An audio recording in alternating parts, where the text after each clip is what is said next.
Okay, so kita masuk subtopik unsur color 3.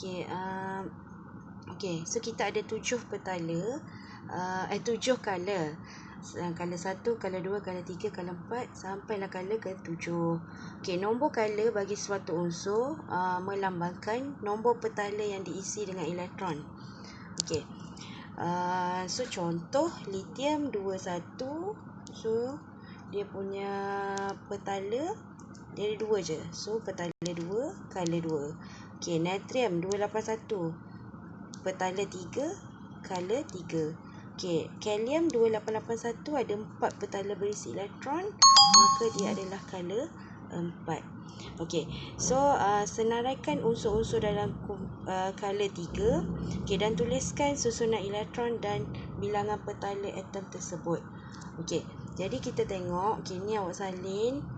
Okay, bila kita tengok susunan elektron boleh buat sendiri. Apa persamaan semua unsur ni? Persamaan dia semua ada 3 petala berisi elektron. Tapi apa yang beza dia? Tengok daripada natrium sampai argon, dia punya radius. Radius ni jejari atom. Jejari atom. Atau size atom, dia melambangkan size atom. Daripada natrium sampai argon, size makin kecil. So apa kita boleh simpulkan? Merentasi color 3, kita akan guna bentuk bendera. Size makin kecil daripada natrium sampailah hujung sekali argon. Argon size dia 0.095 nanometer. Manakala natrium tadi 0.191 nanometer. Jadi untuk color 3 ni awak guna bentuk bendera. Muka surat seterusnya. Nyatakan perubahan jejari atom. Jejari ni adalah size atom. So jejari atom berkurang daripada natrium kepada klorin, berkurang. So tadi cikgu kata guna bentuk bendera. So kenapa sebenarnya benda ni berkurang? Mesti ada sebab dia. Jadi first kita tengok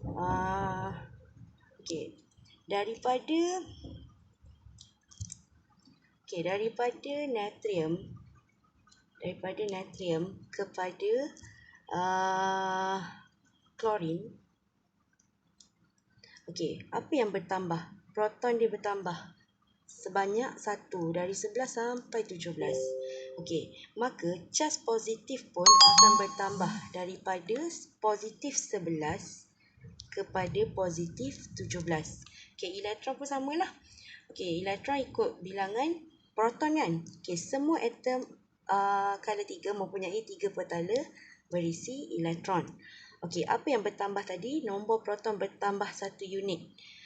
Pertambahan nombor proton menyebabkan bilangan cas positif pada nukleus bertambah. Bila bilangan proton ni bertambah, daya tarikan proton dan elektron dalam petala semakin bertambah. Maka jejari atom unsur akan berkurang ataupun saiz atom berkurang. So macam mana benda ni berlaku?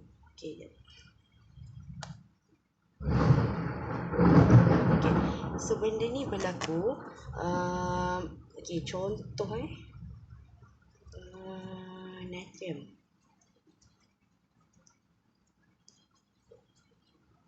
Dua 8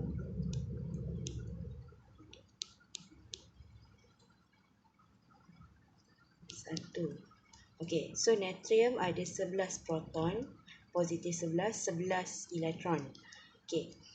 Klorin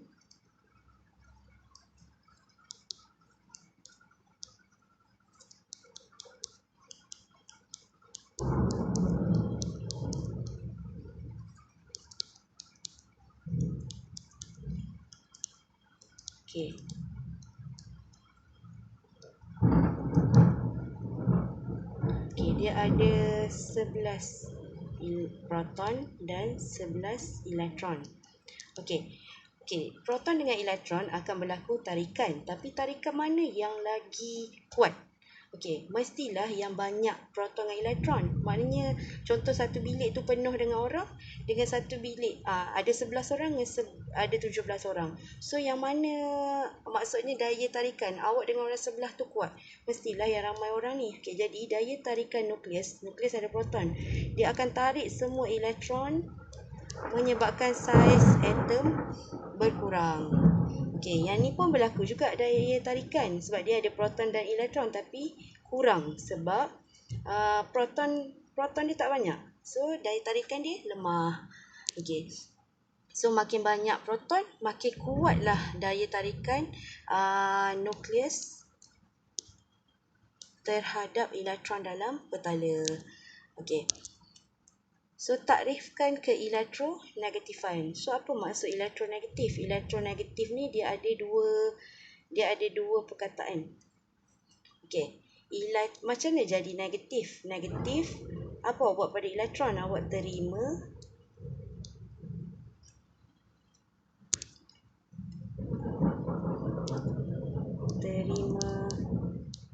elektron. Okey, kekuatan suatu atom menarik ataupun menerima elektron ke arah nukleusnya. Okey, terangkan perubahan ke elektronegatifan. Okey, elektronegatif ni dia berkait sangat dengan saiz. Okey, so bila saiz kecil dengan saiz besar, yang mana senang? Okey, tadi klorin kecil kan? Na besar. Okey, yang mana elektron senang nak masuk? Elektron senang nak terima? Okey, mestilah saiz kecil. Sebab saiz kecil, dia kecil. So, nukleus dia dekat untuk tarik satu elektron ni. Okey, jadi jejari atom berkurang kerana daya tarikan nukleus terhadap elektron dalam petala bertambah. Okey, kekuatan nukleus untuk menarik elektron ke petala paling luar bertambah. Okey, saiz kecil, so dia senang nak tarik. Okey, maka keelektronegatifan pun bertambah sebab tarik elektron tadi tu maksud dia adalah elektronegatif. Okey. Bandingkan keelektronegatifan. Okey, so kita dapat soalan. So awak mula-mula buat X 281 Y 287. Okey, so yang mana lagi kecil? Okey, 287 lah sebab dia banyak proton, dia banyak elektron. Okey, jadi yang mana lebih elektronegatif? Yang saiz kecil lah. Okey, yang ni lebih elektronegatif. Okey, so apa poin yang perlu ada? Okey, unsur Y lebih elektronegatif daripada unsur X. Okey, sebab apa? Memula ni first kita kena buat 281, 287. Okey, persamaan dia dua-dua mempunyai 3 petala berisi elektron. Tapi beza dia bilangan proton Y lebih banyak dari X. Okey, maka daya tarikan nukleus dengan elektron dalam petala Y lebih kuat sebab dia banyak proton dan elektron. So daya tarikan dia kuat. Okey, jadi saiz Y lebih kecil dari X. Okey, maka Y cenderung untuk menarik elektron lebih kuat berbanding X. Maka Y lebih elektronegatif. Okey, jadi macam mana awak nak ingat? Okey, malam tu kita bincang. Okey, untuk color 3, sebelum ni kan kalau belajar kumpulan 17 dengan 18, 17 dengan 1, kita guna sajak datang senang riak. Okey, untuk color 3, okey, apa yang kena ada? Bilangan poin 1, bilangan proton. Poin 2, daya tarikan. Okey, daya tarikan nukleus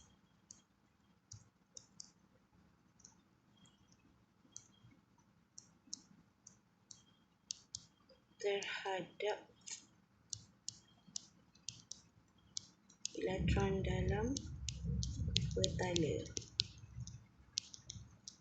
Okey, nombor 3 cerita pasal saiz. Okey, so cara nak ingat dia kalau ni maknanya color lah. Okey, poin 1 tadi. Kalau bila pro. Okey, nombor 2 dah ni daya. Ta ni tarikan, nak ni nukleus, dia dah tak nak. Ego ni elektron.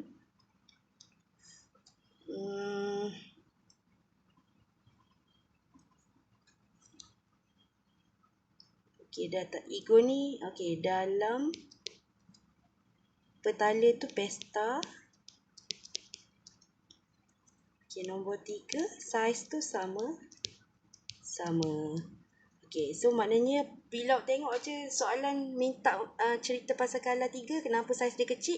Okey, point ni lah yang kena ada. Bila bilangan proton, da tu daya, ta tu tarikan, nak tu nukleus. Okey, ego elektron, dalam pesta tu petala, sama-sama tu cerita pasal saiz. Okey. Okey, nyatakan perubahan keadaan fizikal unsur skala 3 ni. Okey, dia berubah dari pepejal jadi gas dari kiri ke kanan. Okey, logam di sebelah kiri, so ni logam. Silikon separa logam. Start fosforus, sulfur, klorin, argon ni bukan logam. Okey, perubahan sifat kekondaksian elektrik. Okey, so logam boleh jadi konduktor. Okey, separa logam ni dia lemah. Tapi kalau nak bagi dia power, kita akan naikkan suhu ataupun kita tambah unsur lain, boron atau fosforus. So dia akan jadi semikonduktor. So semikonduktor ni alat elektrik lah banyak guna. Okey, untuk bukan logam tak boleh kondaksikan elektrik. Okey, perubahan sifat oksida unsur skala 3.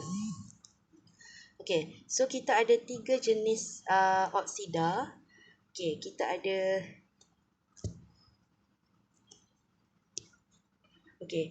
untuk kumpulan 1 dengan kumpulan 2, oksida base. Base ni ataupun kalau kita dah larut di dalam air, dia akan jadi alkali.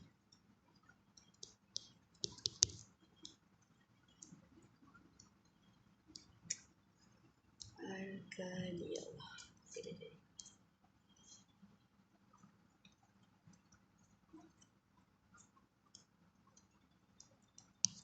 Okey.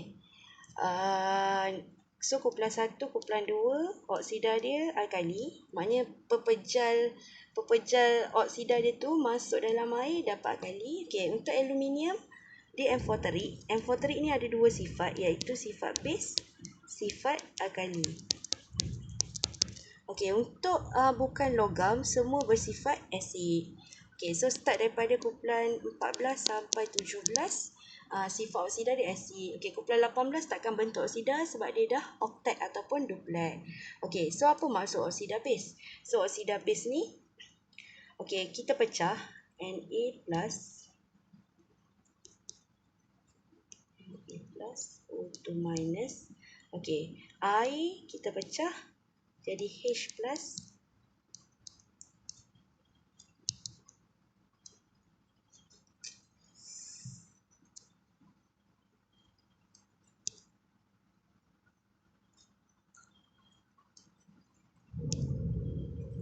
H plus OH minus.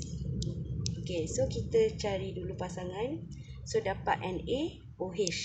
Okey, ingat kita tak boleh kalau H plus dengan O sepatutnya kita dapat air, tapi kalau depan dah ada air, kat belakang tak ada air. So inilah alkali.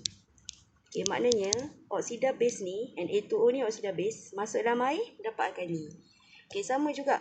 Okey, jadi alkali, okey, MgO ni contoh untuk kumpulan 2.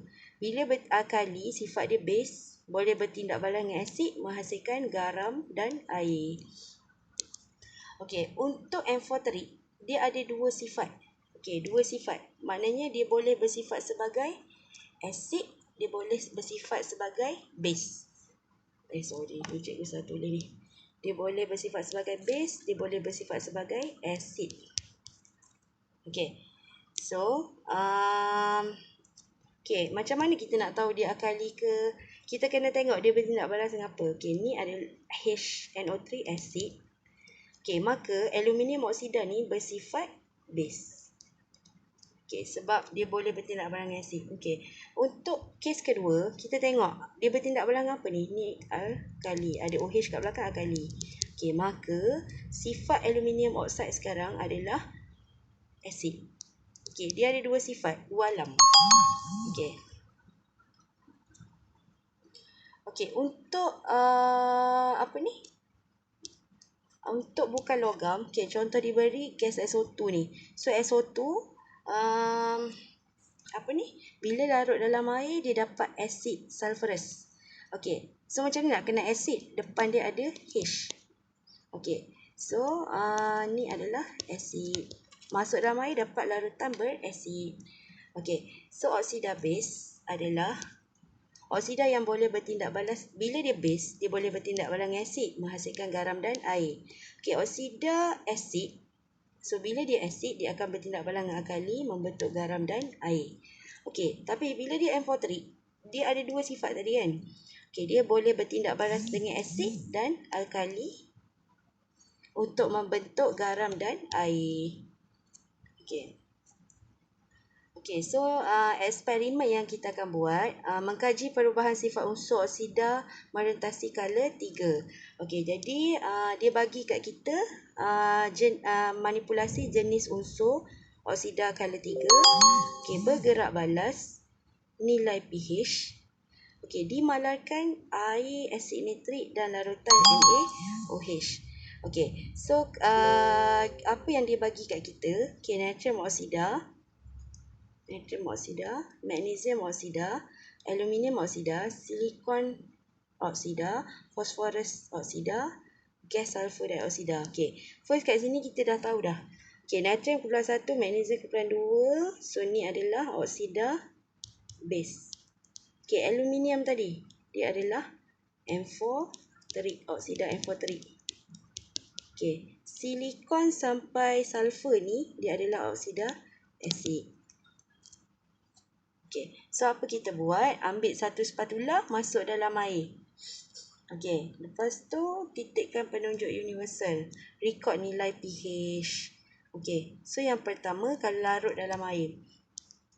Okey, untuk okey, dia larut dalam air, natrium oksida dengan magnesium oksida. Okey, tengok pH dia. pH dia 14.9. So bila 14.9 maknanya lebih dari 7. So sifat alkali. So kita panggil dia oksida base. Okey, untuk aluminium oksida tak larut dalam air. Okey, tapi jenis oksida dia amfotrik. Okey, untuk silikon dioksida dia tak larut dalam air. Okey, dia oksida asid. Fosforus pun sama, bukan logam, oksida asid. Tengok pH 331. So sifat dia oksida asid. Okey, dua ni je. Base, aluminium, amfotrik. Amfotrik maknanya dia ada dua sifat, base atau asid. Okey, yang bawah ni bukan logam, so dia bersifat asid. Okey. Okey, eksperimen kedua, kita masuk dalam asid ataupun alkali. Kalau ada tindak balas, maknanya benda tu boleh bertindak balas lah. Contoh, okey, magnesium oksida. Dia tadi oksida base kan, alkali. Okey, jadi dia larut dalam asid. Okey, asid NaOH alkali. Okey, ni dia jadi. Ni dia tak jadi. Kenapa? Sebab base tak boleh react lah dengan alkali. Sebab base ni sifat dia alkali kan. Lebih alkali. Kau masuk dalam air. Okey, jadi base akan bertindak balas dengan asid. Dengan alkali tak ada. Okey, untuk aluminium oksida disebabkan dia amfotrik, ada dua sifat. So dia dua-dua larut. Dua-dua jadi. Awak masuk dalam asid boleh, awak masuk dalam alkali boleh. Okey, untuk silikon dioksida, dia bukan logam. So oksida dia oksida asid. Maka asid dengan asid tak larut. Tak ada tindak balas asid dengan asid. Okey, tapi kalau dia dengan NaOH, dia larut. Okey. Okey, so ni kesimpulan untuk awak terangkan macam mana nak terangkan pasal kala 3. So kala 3 tadi kita guna bentuk bendera. Okey, so point pertama awak tahulah saiz dia akan berkurang. Okey, so apa yang tadi kita kata tadi? Bila pro. Okey, lepas tu dah tak nak ego dalam pesta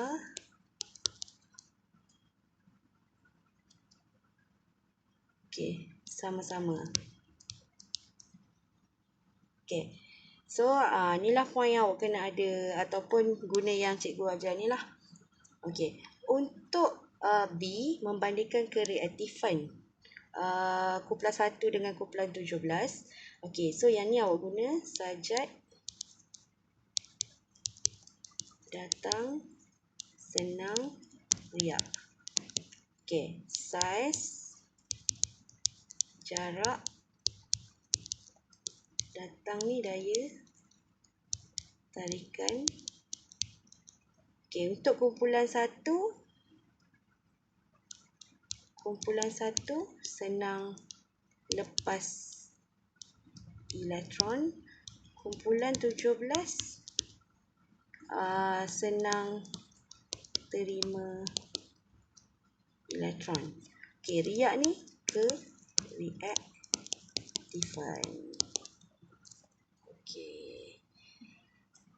So kita stop sampai sini.